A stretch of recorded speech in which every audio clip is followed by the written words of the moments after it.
বিষয় নিয়ে আলেমদের মধ্যে তর্ক বিতর্ক চলছে। দুটি গ্রুপ, একজন আলেম বলেছেন যে নবী নবুয়ত পেয়েছেন 40 বছরে, 40 বছর বয়স থেকে 63 বছর বয়স পর্যন্ত তিনি নবী ছিলেন, তার আগে নবী ছিলেন না। আরেকজন বলেছেন যে আলেম এই কথা বলেছে তার ঈমান নাই। এটা নিয়ে অনেক তর্ক, কারণ নবীজি শুধু 40 বছরেই নবী হন নাই, নবীজি আদম আলাইহিস সালামের জন্মের আগেও তিনি নবী ছিলেন। সুবহানাল্লাহ। আজকে সেই বিষয় নিয়ে অল্প সংক্ষেপে একটি কথা বলবো। মোহতারাম হাজিরিন, নবীজির শান যে কত বড়।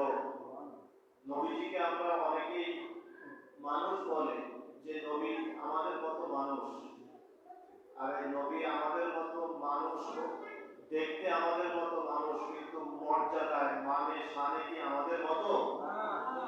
হযরত মুসা আলাইহিস সালাম আল্লাহকে চাইতে চাইলেন, আল্লাহকে দেখবেন, দূর পাহাড়ে গেলেন, সেখানে আল্লাহ বললেন যে এই 40 মাইল, যেখানে মুসা তুমি দূর পাহাড়ে থাকবা 40 মাইল এরিয়া, ফেরেশতা পাঠাইয়া দিলেন যে সেখান থেকে সমস্ত জীব জানোয়ার, সাপ, বিচ্ছু, পিঁপড়া, যত প্রাণী আছে সবগুলোকে এই 40 মাইল বাউন্ডারির বাহিরে ফেলাই দাও, কারণ আমার নূরের তাজাল্লি যখন পড়বে, এই নূরের তাজাল্লিতে একটা প্রাণীও বেঁচে থাকবে না।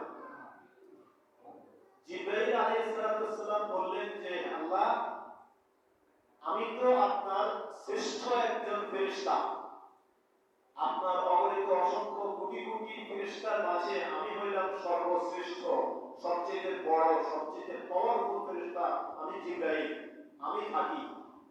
আল্লাহ বললেন তুমিও থাকতে পারবা না এই বাউন্ডারির ভিতরে, কারণ তুমি যদি থাকো, আমার নূর যখন এখানে পড়বে, তুমি জিবরাইলও জ্বলে পুড়ে ছাই হয়ে যাবা। সুবহানাল্লাহ। যেখানে জিবরাইল আল্লাহর নূর দেখা সম্ভব হয় না, সেখানে আমার নবীজিকে সশরীরে আল্লাহর আরশ পর্যন্ত পৌঁছাইছেন। সুবহানাল্লাহ। যেখানে আল্লাহর সাথে আল্লাহর পাশাপাশি বসে কথা বলেছেন। সুবহানাল্লাহ। তো আমার ভাইরা, এখানে নবীজির মর্যাদা নিয়ে কথা বলে শেষ করা যাবে না, এবং এই বিতর্কেরও সমাধান আমরা দিতে পারবো না। মোহতারাম হাজিরিন, নবীজির আজকে আমার আলোচনার বিষয় হলো নবীজির শান, নবীজির মর্যাদা, নবীজির ইজ্জত, নবীজির পাওয়ার নিয়ে কিছু কথা বলা। বিশ্ববিখ্যাত মুহাদ্দিস ইবনুল আসাকির, ওই মুহাদ্দিসের নাম হইল ইবনুল আসাকির, যিনি এত বড় মুহাদ্দিস ছিলেন, তিনি 4 লক্ষ হাদিস, নবীজি, আমরা 5টা হাদিসও আমাদের মুখস্থ নাই, নবীর হাদিসের মধ্যে 5টা, 10টা, 20টা হাদিসও আমাদের মুখস্থ নাই, অথচ সেই মুহাদ্দিস সাহেব নবীজির 4 লক্ষ হাদিস মুখস্থ ছিল। সুবহানাল্লাহ। 4 লক্ষ হাদিস, এটি মুখের কথা, যেখানে 10টা 20টা হাদিস মুখস্থ করা অনেক কষ্টসাধ্য, সেখানে এই মুহাদ্দিস তিনি 4 লক্ষ হাদিস নবীজির মুখস্থ করেছেন, এবং এত বড় আল্লাহর ওলি ছিলেন, এত বড় পরহেজগার ছিলেন, যিনি নবীজিকে 70 বারের বেশি স্বপ্নে দেখেছেন। সুবহানাল্লাহ। অথচ নবীজি বলেন, যে ব্যক্তি আমাকে একবার স্বপ্নে দেখবে, সশরীরে দেখে নাই, ঈমান অবস্থায় স্বপ্নে আমাকে দেখবে, তার জন্য জাহান্নামের আগুন হারাম। আর এই ইবনু আসাকির, এই মুহাদ্দিস সাহেব 4 লক্ষ হাদিসের পণ্ডিত, তিনি নবীজিকে 70 বারের বেশি স্বপ্নে দেখেছেন। আলহামদুলিল্লাহ। তিনি নবীজির শান বর্ণনা করতে গিয়ে একটি কিতাব লিখেছেন। কয়টা? কিতাব লিখেছেন একটা, ওই কিতাব এত বড়, কারণ নবীজির শান তো 10 পৃষ্ঠায় নবীজির শান বলে শেষ করা যাবে না। কিতাবটি এত বড় যে ওই কিতাব এক কিতাবে রাখা সম্ভব হয় না, এত বড়। এটাকে 18টা খণ্ড, 18টা ভাগ করে একটা কিতাবকে ছোট ছোট খণ্ড করে 18টা খণ্ড করেছেন ওই কিতাবটাকে। ওই 18 খণ্ডের পঞ্চম খণ্ডে 270 পৃষ্ঠায় তিনি লিখেছেন হযরত আলী রাদিয়াল্লাহু তাআলার একটি হাদিস। আমার কথা কি বুঝতেছেন?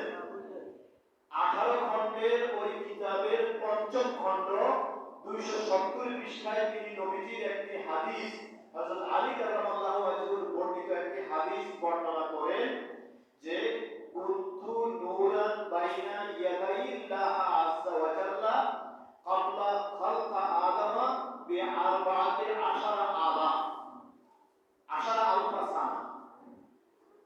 নবী করিম সাল্লাল্লাহু আলাইহি ওয়াসাল্লাম ইরশাদ করেন, আমি একটি সময়ে যখন তামাম পৃথিবীর কোনো কিছুই সৃষ্টি হয় নাই, তখন আমি আল্লাহর সামনে একটি নূর হিসেবে, কুনতু নূরান, আমি নূর হিসেবে, নূরের টুকরা হিসেবে আল্লাহর সামনে আমি ছিলাম, আল্লাহর সামনে আমি অবস্থান করছিলাম।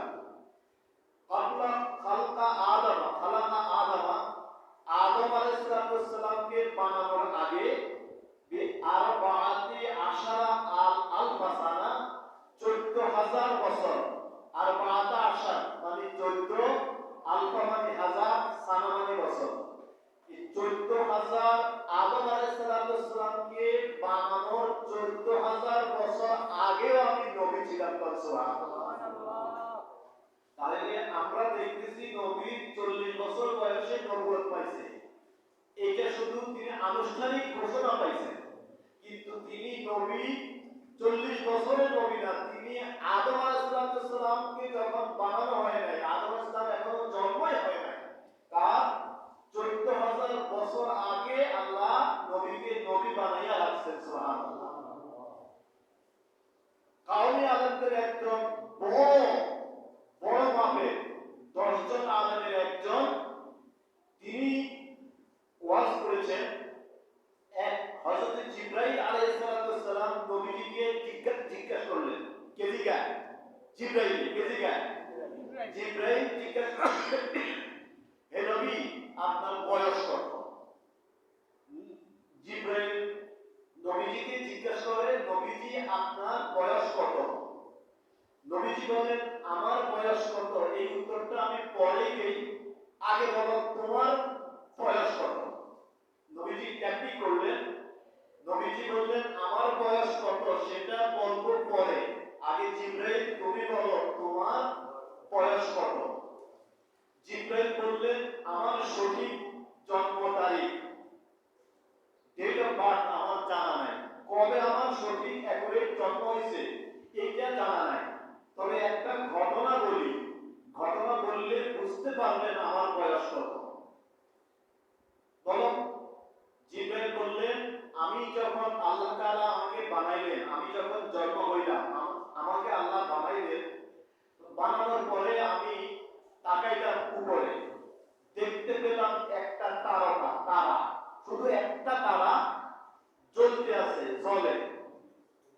এই তারাটা জ্বলন্ত অবস্থায় 70000 বছর নিবে না, ইয়ে জ্বলি রইছে 70000 বছর। বারবার তাকাই, এটা নিবে না, হঠাৎ করে নিবে গেছে। এই জ্বলন্ত অবস্থায় যে ছিল, এই জ্বলন্ত অবস্থায় ছিল 70000 বছর। আল্লাহু আকবার। তাইলে তারাটা এটা জ্বলিয়া ছিল 70000 বছর, নিভে গেছে। নীল অবস্থা এখন আর জ্বলে না, নিরন্ত অবস্থায় ছিল আরো 70000 বছর। 70000 বছর প্রথমে জ্বলিয়াছিল, তারপরে আবার নিচ্ছে আরো 70000 বছর। 70000 বছর নিবন্ত থাকার পরে আবার জ্বলিয়েছে, আবার জ্বলিয়াছিল 70000 বছর, নিভে গেছে আবার 70000। এরকম শুধু জ্বলছে আর নিচ্ছে, জ্বলছে আর নিচ্ছে,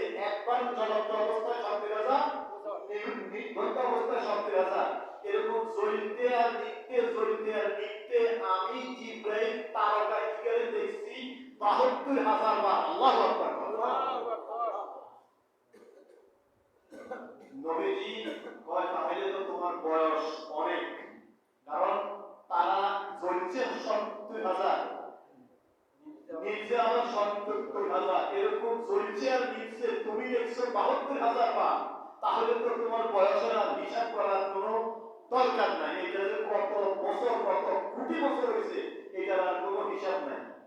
এবার নবী কয় আমার বয়স বিজ্ঞানী কয় তুমি যেই তারারে 70,000 বছর জ্বলতে দেখছো, 70,000 বছর নিতে দেখছো, এরকম 72,000 বার দেখছো, সেই তারাটাই হইলাম আমি মুহাম্মদ মুস্তাফা সাল্লাল্লাহু আলাইহি ওয়াসাল্লাম।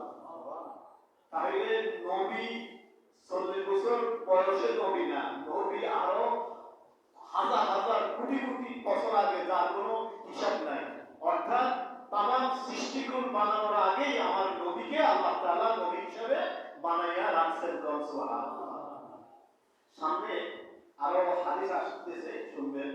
ওয়ান মাইসারা ইবনে ফাজার, একজন সাহাবী, قال তিনি বলেন কুনতু ইয়া নবী আল্লাহ, আমি নবীকে জিজ্ঞাসা করলাম। মাইসারা ইবনে ফাজার ওই সাহাবীর নাম। কুনতু ইয়া নবী আল্লাহ মাতা কুনতা নবিয়া, হে নবী আপনি কখন থেকে নবী, কখন থেকে নবী?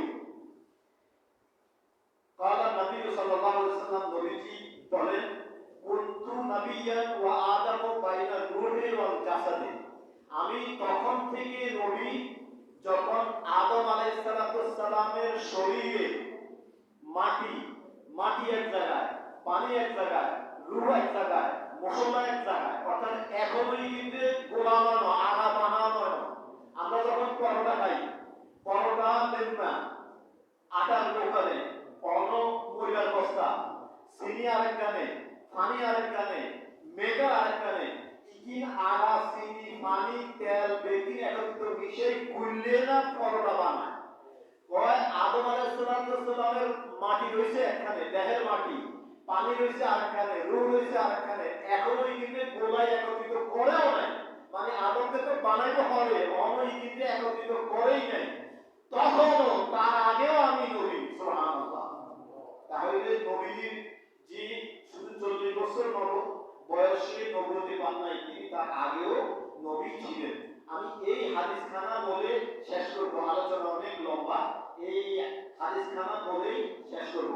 ওয়ান ইমাম ইবনে হাকিম, এই ইনি একজন মুহাদ্দিস, বড় মুহাদ্দিস। তিনি আগের জন ছিলেন 4 লক্ষ হাদিসের পণ্ডিত, ইনি হলেন 6 লক্ষ হাদিসের পণ্ডিত, 6 লক্ষ হাদিস যার মুখস্থ। ওনার নাম হলেন ইমাম হাকিম। তিনি একটি কিতাব লিখছেন মুস্তাদরাকুল হাকিম, কিতাবের নাম হলো মুস্তাদরাক আল হাকিম। এই মুস্তাদরাক আল হাকিম কিতাবের দ্বিতীয় খণ্ডে তিনি হযরত ওমর ফারুক রাদিয়াল্লাহু তাআলা আনহুর একটি হাদিস আনছেন। ওয়ান ওমর ইবনে খাত্তাব রাদিয়াল্লাহু তাআলা আনহু قال قال النبي صلى الله عليه وسلم لما أصاب آدم الخطيئة, আদম আলাইহিস সালাম যখন গুনাহ করলেন, গন্ধব খাইলেন, গুনাহ মাফ হয় না, অবশেষে আল্লাহর কাছে 360 বছর পৃথিবীতে গুনাহ মাফ চাইলেন, কাঁদলেন, গুনাহ মাফ হয় না।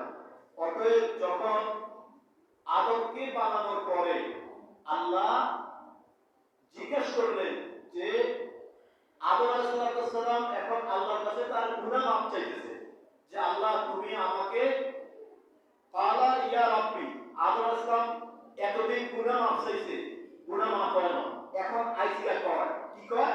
কালা ইয়া রাব্বি, হে আমার রব, আসআলুকা বিহাক্কি মুহাম্মদ, মুহাম্মদের উসিলায় আমাকে তুমি মাফ করে দাও। 360 বছর পর্যন্ত কত কান্না কাঁদছি। আদম আলাইহিস সালাম ছিলেন শ্রীলঙ্কা, হাওয়া আলাইহিস সালাম ছিলেন জেদ্দা। এই দুইজন পৃথিবীর দুই প্রান্তে থাকি কাঁদতে কাঁদতে 360 বছর কাঁদলেন, মাফ হলো না। আজকে হঠাৎ করে কি মনে হলো, মনে হওয়ার পরে তিনি মাফ চাইতেছেন আজকে। কালা ইয়া রাব্বি, হে আমার রব, আসআলুকা, আমি তোমার কাছে ক্ষমা চাই, বিহাক্কি মুহাম্মদ, মুহাম্মদ সাল্লাল্লাহু আলাইহি ওয়াসাল্লামের উসিলায় আমি তোমার কাছে ক্ষমা চাই। আল্লাহ কি কয়? আল্লাহ তাআলা কয়, কাইফা আরিফতা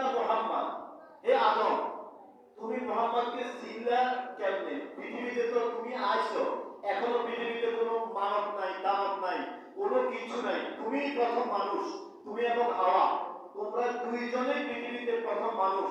তুমি কেমনে মুহাম্মাদের উসিলায় মাপ চাইলা?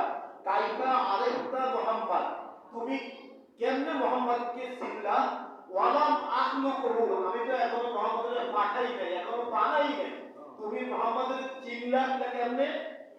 আদম আলাইহিস সালাম কয় কালা ইয়া আদম, আদম কয় ইয়া রাব্বি, হে আমার রব, লাম্মা খালাকতানি, যখন আপনি আমাকে বানাইছেন, বেহেশতের মধ্যে বানাইছেন, লাম্মা খালাকতানি ওয়া নাফাখতু ফিজ্জা রূহি, আমাকে বানানোর পরে আমার ভিতরে যখন রূহ পাঠাইলেন, ওয়া নাফাখতু ফিজ্জা রূহি, আমার রূহ যখন আমার ভিতরে প্রবেশ করাইলেন, আমি যখন জিন্দা হইলাম।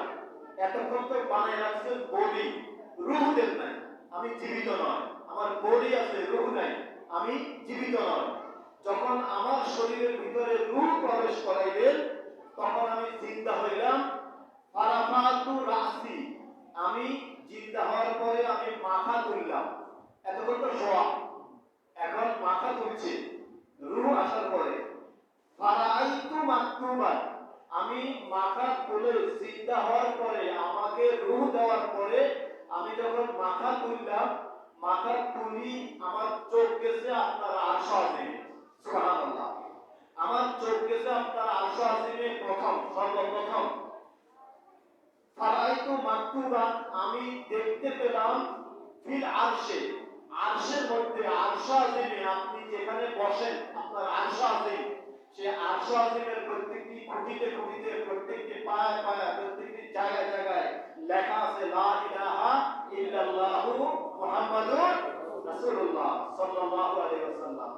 তখনই জীবনের প্রথম আমাকে যখন বানাইলেন, তখন আপনার আরশ আজিমের দিকে আমি যখন সর্বপ্রথম তাকাইলাম, আরশ আজিমের মধ্যে লেখা কালেমায়ে তাইয়্যিবা লা ইলাহা ইল্লাল্লাহু মুহাম্মাদুর রাসূলুল্লাহ সাল্লাল্লাহু আলাইহি ওয়াসাল্লাম। তখন আমি বুঝতে পারলাম যে এখনো পৃথিবীর কোনো কিছুই সৃষ্টি হয় নাই, মানব জগতের মধ্যে সর্বপ্রথম মানব আমারে বানাইলা, আর তোমার নামের পাশে লেখা আছে লা আরে মুহাম্মাদুর রাসূলুল্লাহ, নিশ্চয়ই তিনি তোমার অতি আদরের, অতি প্রিয় বান্দা এবং পয়গম্বর। সেই পয়গম্বর, সেই মুহাম্মদ মুস্তাফা সাল্লাল্লাহু আলাইহি ওয়াসাল্লামের উসিলায় তুমি আমাকে maaf করে দাও। আল্লাহ খুশি হইয়া বললেন, হে আদম, 360 বছর কাঁদা লাগতো না, তুমি যদি আমার এই দোস্ত, আমার হাবিব মুহাম্মদ সাল্লাল্লাহু আলাইহি ওয়াসাল্লামের উসিলায় প্রথম দিনেই কাঁদতা, প্রথম দিনে এই উসিলা ধরে আমার কাছে maaf চাইতা, আমি তোমাকে সঙ্গে সঙ্গে প্রথম দিনেই maaf করে দিতাম। সুবহানাল্লাহ। তাহলে আমার নবীজির শান মান বর্ণনা করে শেষ করা যাবে না।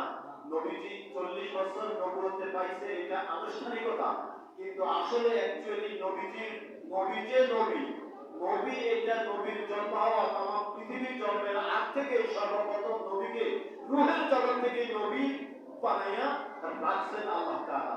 তো আল্লাহ তাআলা এই নবীকে এত সম্মান, এত ইজ্জত দান করেছেন, সেই নবীর উম্মত আমাদেরকে করেছেন।